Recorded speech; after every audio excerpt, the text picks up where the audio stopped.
Selamat datang siswa-siswi yang hebat. Salam literasi.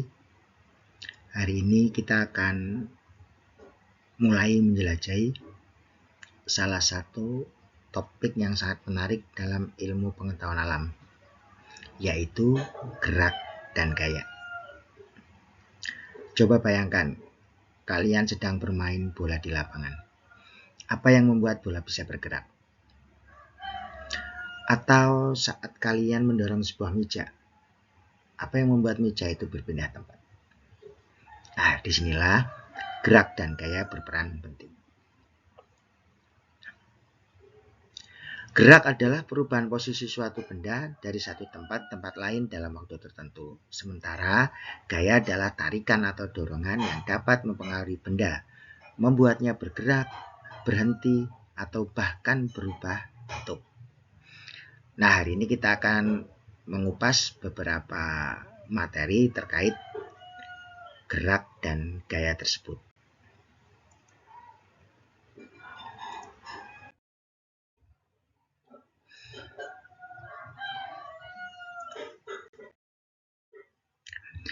Yang pertama, di dalam gerak dan gaya kita akan membahas yaitu antara jarak dan perpindahan ya. Pasti bahasa sekalian pernah dengar kata ini ya. Oh, rumahmu berapa jaraknya? Rumahnya berapa jaraknya? Di sini ada jarak dan perpindahan. Itu ada perbedaan ya. Kalau jarak itu panjang total lintasan. Jadi misalnya kalian dari rumah ke sekolah, kalian mengendarai kendaraan atau diantar oleh orang tua melalui jalan. Nah, jalan yang dilalui oleh kendaraan tersebut merupakan jarak. Ya, karena merupakan lintasan ditempuh oleh suatu benda, namanya jarak. Sedangkan perpindahan adalah perubahan dari titik awal hingga titik akhir. Tidak peduli melalui lintasan yang mana. Jadi intinya hanya dari titik awal dan titik akhir. Misalnya kalian ke sekolah ya melalui dua jalur yang berbeda. Maka yang namanya perpindahan tidak peduli kamu lewat jalur mana, yang penting dari titik awal dan titik akhir berpindah dari rumah ke sekolah. Itu perpindahan. Mari kita lihat contoh gambar di sebelah sini. Misalnya seseorang bergerak dari titik A menuju titik C melalui jalan yaitu A ke B, kemudian setelah B bergerak ke C. Maka yang namanya jarak adalah dari A, kemudian B, kemudian C. Jadi yang namanya jarak itu lintasan yang dilalui, harus dilalui. Sedangkan dari perpindahannya itu adalah garis lurus saja. Jadi garis lurus ini tidak peduli dia lewat mana, yang penting yang namanya perpindahan adalah dari titik awal sampai titik akhir saja ngukurnya. Kalau kalian lihat gambar ini, berarti ini terkait dengan Pitagoras ya. Jadi kalau ada nanti soal seperti ini, berarti nanti kalian ingat namanya teori Pitagoras. Ya, dari Pitagoras. Itu tentang perbedaan antara jarak dan perpindahan. Kalau persamaannya sama-sama satuannya meter ya. Jadi jaraknya berapa meter, perpindahannya juga sama. Ya, hanya bedanya tadi ya. Jarak itu yang dilalui, sedangkan perpindahan adalah hanya titik awal sampai titik akhir, ditarik dengan garis lurus.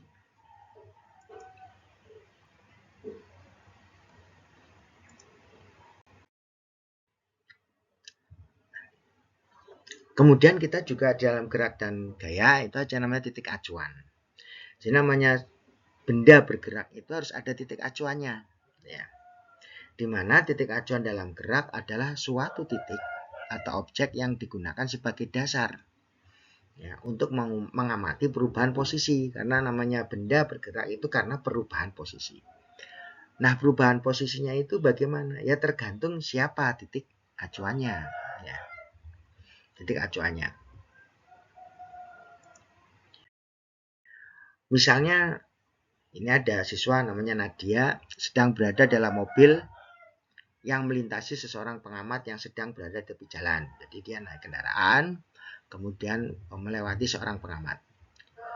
Nah, pengamat di tepi jalan raya itu melihat bahwa Nadia sedang bergerak bersama mobil terhadap sebuah kota. Jadi kota itu kan diam, kemudian Nadia ada di dalam mobil, maka dia namanya bergerak terhadap kota. Ya. Bahkan Nadia itu bergerak terhadap pengamat itu, karena pengamat itu kan ya sedang di pinggir jalan, jadi mengamati kendaraan lewat, sedang mengamati, maka Nadia juga bisa dianggap bergerak terhadap pengamat itu, terhadap pengamat gitu ya. Nadia yang sedang berada di dalam mobil akan melihat bahwa pengamat bergerak dengan arah berlawanan dengan arah gerak Nadia. Nah, ini kalau itu namanya gerak semu. Nadia bergerak tapi dia melihat bahwa pengamat itu bergerak ya, berlawanan. Nadia ke depan, kemudian pengamat bergerak ke belakang. Ini namanya gerak semu. Sebetulnya yang bergerak adalah Nadia bersama kendaraannya. Ya. Kemudian kalau Nadia terhadap mobilnya, apakah bergerak? Ya, tidak bergerak dia. Karena Nadia dan mobilnya itu tidak berpindah posisinya. Nadia tetap bersama mobil bergerak. Jadi tidak kemudian Nadia itu posisinya semakin lama semakin berjauh dengan mobil, tidak. Tapi karena Nadia berada di dalam mobil, maka Nadia itu tidak bergerak terhadap mobil. Tapi Nadia bergerak terhadap pengamat, mobil bergerak terhadap pengamat. Ya, jadi ini namanya titik acuan. Terhadap apa benda itu bergerak? Namanya sebagai titik acuan.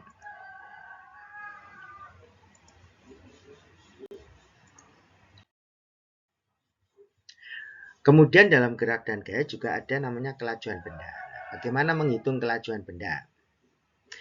Kelajuan adalah besaran yang menyatakan seberapa cepat gerak suatu benda untuk menempuh jarak tertentu. Jadi nanti ada kelajuan, ada kecepatan. Nanti bedanya ada di sini. Ya. Bedanya ada di kata ini. Di kata jarak ini. Nah, ini kalau kecepatan itu adalah perpindahan, kalau kelajuan itu jarak. Nanti kalau ada pertanyaan apa bedanya kelajuan sama kecepatan. Jadi kalau kelajuan adalah jarak tertentu dalam waktu tertentu. Besaran yang dibutuhkan dalam menghitung kelajuan adalah jarak dan waktu. Nah, di sini dilambangkan kelajuan itu adalah V, kemudian jarak adalah S, waktu adalah T. Makanya namanya segitiga ya, kalau rumus dalam segitiga ini kan nanti kalau ditanya rumusnya S itu apa? Berarti kalau S itu V kali T. Kalau V itu apa? Berarti S per T. Gitu ya. T itu apa? Rumusnya S per T. Tuh.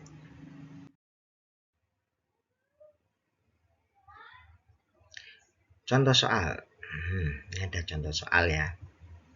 Seorang pengendara sepeda motor menempuh jarak 40 meter dalam waktu 10 detik. Berapakah kelajuan sepeda motor tersebut? Nah, mari. Bisa ya Kak Efri kalau dalam soal berbentuk perhitungan wajib ya nulis diketahui dulu biar tahu rumus yang digunakan apa.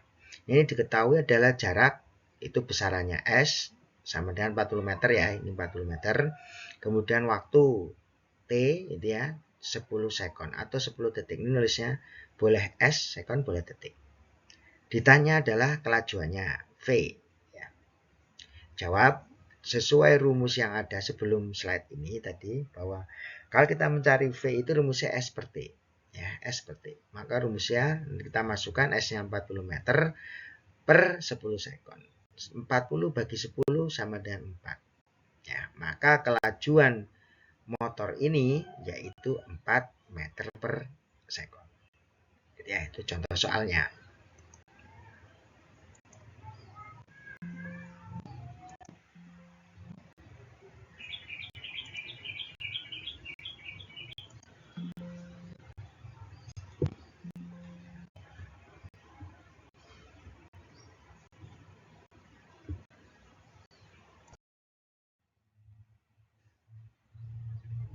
Selanjutnya terkait dalam gerak dan gaya nanti juga ada penggambaran grafik. Grafik. Di sini ada contoh beberapa grafik, dan di sini ada grafik GLB dan juga grafik GLBB. GLB itu apa? Gerak lurus beraturan. GLBB gerak lurus berubah beraturan. Gerak yang dilakukan benda dapat digambarkan dalam gambar tadi ya, di samping ini. Kemudian setiap grafik menggambarkan bagaimana benda bergerak selama perjalanan. Apakah bergerak lurus dengan kelajuan tetap, namanya GLB, atau berubah beraturan, itu namanya GLBB. Mari kita lihat grafik yang satu ini, grafik satu. Grafiknya ini semua, keempat-empat grafik ini, KFV kasih contoh yaitu grafik V terhadap T ya, V terhadap T. Mari kita lihat, yang pertama ini waktunya, jika waktunya ini kendaraan itu bergerak dalam waktu tertentu, maka ternyata kecepatannya turun seperti ini. Nah, ini namanya turun. Oh, ini berarti nomor satu adalah GLBB diperlambat. Jadi bergerak, kendaraan itu bergerak dalam selang waktu tertentu ke arah kanan, tapi ini kecepatannya malah turun. Nah, ini ketemu di sini. Jadi namanya bentuk segitiga seperti ini. Ini namanya gerak lurus berubah beraturan diperlambat. GLBB diperlambat. Bagaimana dengan grafik yang kedua? Grafik yang kedua ini dia kendaraan itu sudah bergerak. Ya, sudah bergerak. Kalau tadi grafik satu itu tadi ya juga sudah bergerak, ya. Maka di sini mulainya garis adalah di atas ini ya. Berarti gambar ini, grafik ini menggambarkan kendaraan itu sudah bergerak awalnya. Ini juga sama. Yang kedua ini juga dia awalnya sudah bergerak. Kemudian lama-lama garisnya naik. Nah, ini berarti dia adalah GLBB dipercepat. Tapi dia sudah bergerak dulu. Kemudian pada grafik yang ketiga. Grafik yang ketiga juga kendaraan itu sudah bergerak. Tapi dia geraknya stabil. Nah, ini konstan, tetap. Nah, ini dalam selang waktu tertentu kecepatannya tetap. Dia mulai dari, dia sudah bergerak. Nah, kemudian bergerak dalam selang waktu tertentu dan kecepatan tetap atau kelajuan tetap. Nah, ini namanya GLB, gerak lurus beraturan. Artinya kelajuannya tetap, tidak berubah. Sedangkan yang keempat, itu sama dengan dua. Hanya yang 4 itu, dia mula-mula diem. Mula-mula diam. Ini nih, maka grafiknya mulai dari titik ini ya, pojok ini. Ini menggambarkan dia kecepatannya mula-mula adalah 0. Terus dia naik. Namanya grafik GLBB dipercepat. Jadi saya ulangi, yang satu ini GLBB diperlambat, GLBB dipercepat, GLB, kemudian GLBB dipercepat, tapi mulai dari 0. Ya.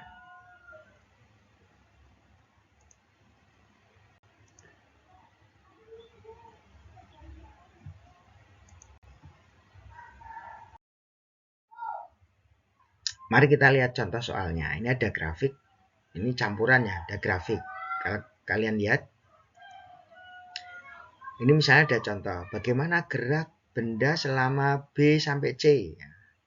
Kalau lihat B sampai C, ini garisnya lurus seperti ini, oh berarti B sampai C itu adalah gerak lurus beraturan. Betul ya, jadi dia kelajuannya tetap. Bagaimana kalau dari C ke D? Oh, kalau dari C ke D itu namanya GLBB diperlambat. Berapa lama kendaraan itu sampai berhenti? Ini kan dari kecepatan 5 meter per sekon terus turun sampai 0 kecepatannya alias berhenti. Itu dalam waktu berapa? Lihat ini.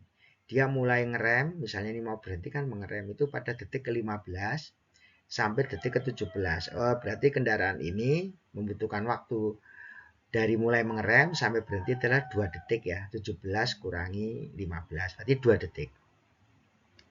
Terus di sini kalau A sampai B itu namanya GLBB dipercepat. Dari diam ya, ini karena dari 0 dia sampai ke B sampai kecepatannya 5 meter per sekon. Dalam waktu berapa? Dalam waktu 10 detik. Ini ya waktunya dari 0 ini sampai 10 detik.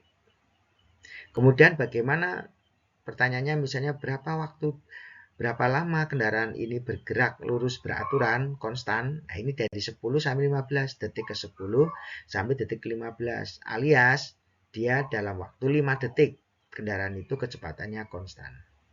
Ya, misalnya contoh soal seperti ini. Contoh soal berikutnya masih sama dengan penggambaran grafik ya, terkait grafik. Sebuah motor bergerak selama 10 detik dengan kelajuan tetap 60 meter per sekon. Ini kelajuan tetap ya.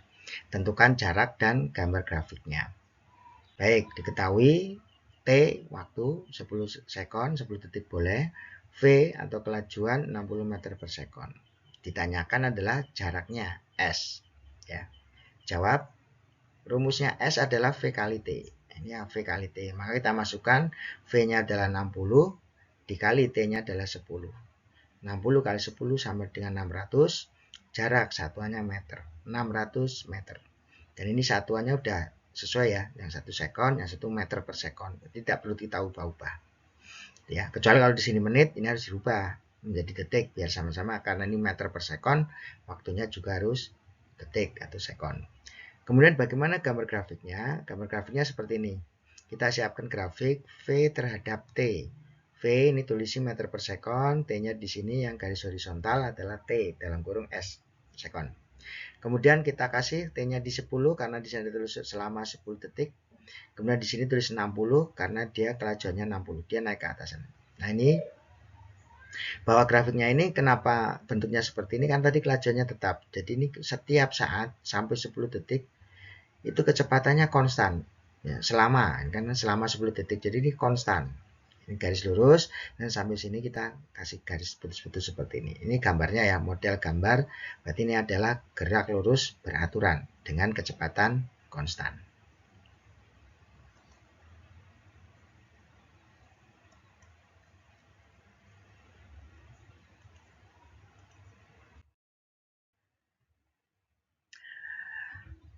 Berikutnya adalah terkait percepatan. Nah, jadi ada kecepatan, ada percepatan. Itu harus hati-hati ya. Ada kecepatan, ada percepatan.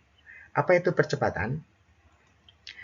Percepatan adalah perubahan, ini kuncinya ya, perubahan kecepatan dalam selang waktu tertentu. Makanya di sini ada V2 kurangi V1. V2 itu adalah kecepatan akhir, V1 kecepatan awal. Jadi ada berubah kecepatannya dalam selang waktu tertentu, T. Misalnya ini ya, kemudian jika kecepatan benda meningkat, maka namanya percepatannya positif, meningkat. V2-nya lebih besar dari V1, ini mesti nilainya positif, berarti percepatan. Tapi jika kecepatannya menurun, V2-nya lebih kecil, nah kecepatan akhirnya lebih kecil daripada kecepatan mula-mula, kan berarti dia mengurangi kecepatannya, ini namanya perlambatan, maka nanti nilainya negatif. Jadi jangan dipaksain positif ya, jadi percepatan itu bisa positif bisa negatif, tergantung V2 sama V1-nya, kecepatan akhir dan kecepatan awalnya ya. Contoh soalnya, sebuah mobil mula-mula diam ya, kemudian setelah 10 detik memiliki kecepatan 60 meter per sekon. Tadi diam ya, kemudian dia digas, dikasih gaya dengan digas. Nah, motor itu kan kendaraan itu kan semakin lama semakin cepat. Nah, ini dalam waktu 10 detik kecepatannya mula-mula diam jadi 60 meter per sekon. Tentukan percepatan mobil tersebut. Diketahui, berarti V1 0 karena mula-mula diam, ini diam. Kemudian V2-nya adalah 60 ya, karena kecepatan akhirnya. Setelah 10 detik, kecepatan akhirnya jadi 60 meter per sekon. Dalam selang waktu T 10 sekon. Berapakah percepatannya? A sama dengan berapa? Jawab, A rumusnya tadi V2 kurangi V1 per T. V2-nya adalah 60, dikurangi kecepatan awalnya 0, 60 kurangi 0 itu 60, dibagi 10. 60 bagi 10 itu adalah 6 meter per sekon kuadrat. Nah, jadi kendaraan atau mobil ini melaju dengan percepatan 6 meter per sekon kuadrat. Artinya apa? Bahwa setiap detik kendaraan itu akan naik 6 meter per sekon. Nah, karena dia 10 detik kan berarti 6 karena 10 detik ya. Detik pertama 6, detik kedua 12, 18, 24 terus sampai detik ke-10 dia meningkat mencapai 60 meter per sekon. Ya, ini cara menjawabnya.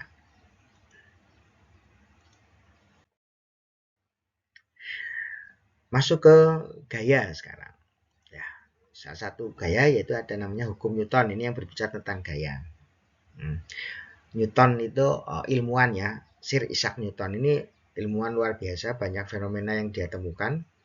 Salah satunya nanti ini terkait dengan gaya, ada hukum 1, hukum 2, hukum 3. Hukum 1. Ya, hukum 1 itu nama lainnya hukum inersia.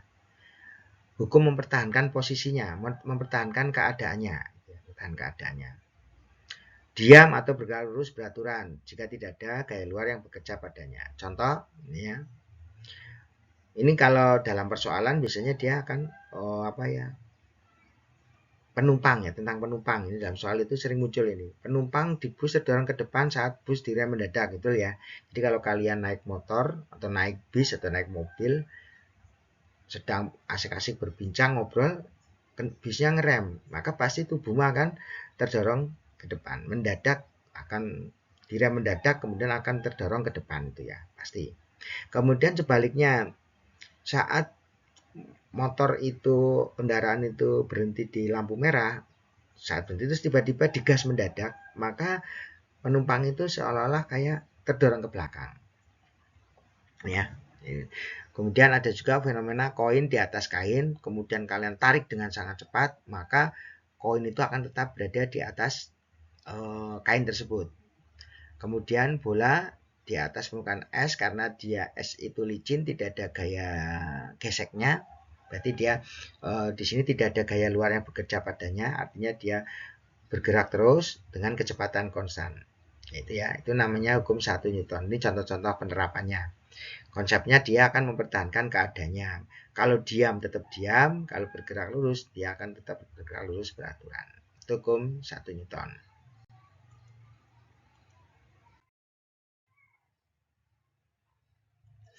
Masuk ke hukum 2 Newton.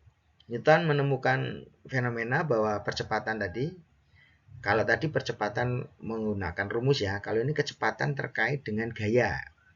Kalau tadi percepatan terkait dengan kecepatan, V2 kurang V1 per T, gitu ya.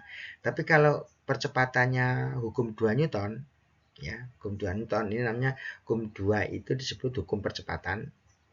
Ya, ini adalah sigma F per M. Percepatan sama dengan sigma F per M. Percepatan suatu benda ditimbulkan oleh gaya berbanding lurus dengan besar gayanya. Jadi gayanya semakin cepat, maka benda itu akan bergerak dengan percepatan semakin besar. Tapi dia berbanding terbalik dengan besar masanya. Jadi jika kalian mendorong meja dengan mendorong kursi, kan beda, beratnya beda, maka geraknya juga akan berbeda. Kalau meja didorong lambat, kalau kursi didorong agak cepat, karena beda masanya. Maka ini berbanding terbalik. Semakin berat, percepatannya kecil. Semakin ringan, percepatannya besar. Ya, itu hukum 2 Newton. Bagaimana pemanfaatan hukum 2 Newton dalam persoalan? Ini contoh begini nih soalnya. Sebuah benda diberi dua buah gaya yang berlawanan seperti tampak pada gambar di bawah ini ya. Ada ke kanan 200 Newton, ke kiri 100 Newton. Berapakah percepatan benda tersebut jika diketahui massa benda tersebut adalah 20 kg? Mari kita lihat, diketahui. Nah, ini kalau diketahui seperti gambar ini mudah, tinggal memasukkan saja. F1-nya di sini sudah ada tulisan 100 Newton, F2-nya adalah 200 Newton. Kemudian massa bendanya adalah 20 kg.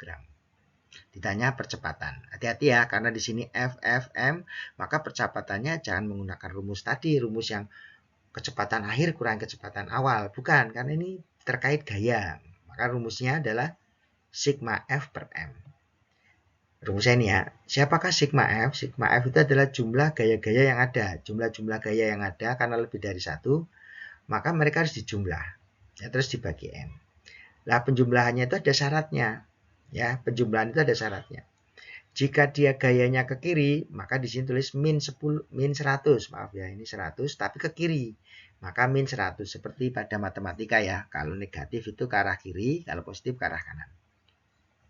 Kemudian kalau yang ke kanan itu 200 Newton, itu ya positif, gitu ya. Terus dibagi 20. Min 100 tambah 200 itu adalah 100 per 20. Ya, maka ini nilainya 100 bagi 20 adalah 5. Berarti 5 meter per sekon. Nah, misalnya sigma F ini kok nilainya negatif, saat menulis di sini negatif, tapi tak saat memasukkan di rumus ini, di sini nih bagian ini, tetap ditulis positif ya. Karena kalau nilainya negatif itu hanya menunjukkan arahnya saja, tapi nilainya tetap positif. Ya, misalnya di sini ke kiri min 200, ke kanan 100 misalnya. Min 200 tambah 100, min 100. Minnya itu nggak usah ditulis di sini, karena min hanya menunjukkan arah saja. Tetap ditulis 100 di sini ya. Ya, itu cara penyelesaian untuk percepatan. Soal tentang percepatan. Lanjut adalah hukum 3 Newton. Nah, hukum. Jadi hukum 1, 2, ini hukum 3. Hukum 3 itu dikenal dengan istilah hukum aksi reaksi. Ini hukum aksi reaksi. Menyatakan bahwa untuk setiap aksi, gaya diberikan benda selalu ada reaksi yang sama besar tapi berlawan arah. Contoh kalau kamu memukul tembok, ya kan berarti memberi reaksi kepada tembok. Nah, tembok akan memberikan reaksinya. Saya ulangi, kalian memberi aksi memukul tembok, kemudian tembok akan memberi reaksi dengan memukul tangan kalian. Sehingga kenapa saat memukul tembok tangannya sakit? Karena yang ada gaya pukul dari tembok akibat kalian memukul tadi. Maka ini aksi reaksi. Semakin kalian memberi aksi besar, maka tembok akan memberi reaksi juga besar. Ya, maka akan semakin sakit gitu ya. Ini namanya contoh hukum 3 Newton. Memukul tembok gitu ya.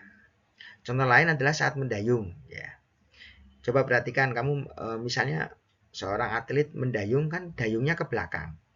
Terus perahunya bergerak ke depan. Ya. Ini terjadi karena tadi atlet dayung memberi gaya aksi dayung ke belakang. Ya, kemudian air yang tadi terdorong ke belakang akan memberikan ya reaksinya dengan mendorong kapal ke depan. Ya, ini hukum 3 Newton namanya aksi reaksi.